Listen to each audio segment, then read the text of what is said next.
고린도전서 7장 17절에서 24절까지의 말씀입니다. 오직 주께서 각 사람에게 나눠주신 대로 하나님이 각 사람을 부르신 그대로 행하라. 내가 모든 교회에서 이와 같이 명하노라. 할례자로서 부르심을 받은 자가 있느냐? 무할례자가 되지 말며 무할례자로 부르심을 받은 자가 있느냐? 할례를 받지 말라. 할례 받은 것은 아무것도 아니요 할례 받지 아니한 것도 아무것도 아니로되 오직 하나님의 계명을 지킬 따름이니라. 각 사람은 부르심을 받은 그 부르심 그대로 지내라. 내가 종으로 있을 때에 부르심을 받았느냐? 염려하지 말라. 그러나 내가 자유롭게 될 수 있거든 그것을 이용하라. 주 안에서 부르심을 받은 자는 종이라도 주께 속한 자유인이요 또 그와 같이 자유인으로 있을 때에 부르심을 받은 자는 그리스도의 종이니라. 너희는 값으로 사신 것이니 사람들의 종이 되지 말라. 형제들아 너희는 각각 부르심을 받은 그대로 하나님과 함께 거하라. 그리스도인이 되는 것은 새로운 피조물이 되는 것입니다. 이전의 삶에서 잘못된 것을 고치는 것입니다. 하나님 없이 산 삶에서 벗어나야 하는 것입니다. 그러나 그리스도인은 하나님이 본래 주신 삶을 회복하게 됩니다. 오히려 그리스도를 알지 못할 때는 종교나 문화나 간섭에서 이제 그리스도 안에서 고유한 우리의 특성을 회복하게 됩니다. 그래서 그리스도인이 된다는 것은 곧 자신이 되는 것입니다. 할례자는 할례자로, 무할례자는 무할례로 그대로 진다는 말씀의 의미이기도 합니다. 다시는 종의 멍에를 매지 말라고 하신 말씀을 들으시는 여러분이 되시기 바랍니다. 우리는 하나님의 형상으로 지음받은 피조물입니다. 우리가 아름답고 행복한 것은 하나님의 사랑과 계획 가운데 있기 때문입니다.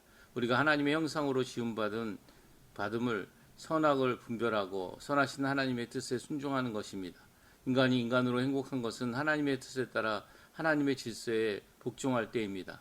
그리스도인이 된다는 것은 우리가 죄로 인하여 잃어버린 하나님의 형상을 찾는 일입니다. 이것을 본문에서 하나님의 계명을 지키는 것이라고 말합니다.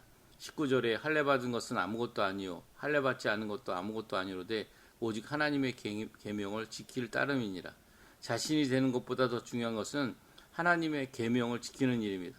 우리가 부르심을 받은 것은 그리스도 안에서 자신의 위치를 찾는 것입니다. 하나님이 각자에게 주신 고유한 권리가 있어 다른 이들에게 부당하게 억압당할 이유가 없습니다. 그러나 우리가 진정으로 자유를 누리기 위해서는 죄의 멍에서 벗어나 하나님의 뜻에 따라 순종하는 삶을 사시는 여러분이 되시기 바랍니다. 자유를 주장하면서 죄를 절제하지 못하게 되면 그것은 자유의지의 선택이기는 하지만 결국 죄 아래 놓이게 됩니다. 진정한 자유는 그리스도께 복종하고 하나님의 계획을 지키는 데 있습니다. 22절에 자유인으로 있을 때 부르심을 받은 자는 그리스도의 종인이라 했습니다. 그리스도를 따라 거룩한 하나님의 형상을 회복한 자가 되는 것이 목적이라는 것입니다. 이것이 진정으로 자신이 되는 것입니다. 자신의 욕망에 따라 사는 자는 자유인이 될 수 없습니다. 자유인이란 곧 하나님의 형상을 회복한 자입니다. 우리가 우리의 자유를 누리기 위해서 말씀을 떠나 사는 것은 어리석은 일입니다.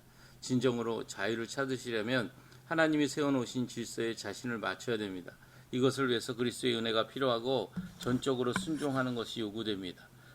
복종이 없이는 자유가 없습니다. 우리가 누구의 간섭도 받지 않고 사는 것은 자유가 아니라 방종입니다.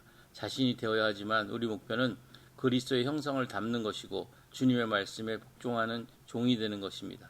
사랑은 다른 이들을 존중하는 자세입니다.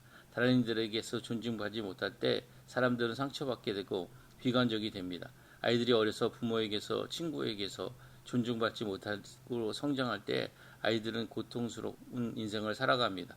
모든 것들이 다 예수님 안에 있는 것들입니다. 성경의 약속을 기억하고 오늘도 그 그리스도 안에서 자유를 누리며 그리스도의 형상을 닮아가시는 복된 한날이 되시기를 주님의 이름으로 축복합니다.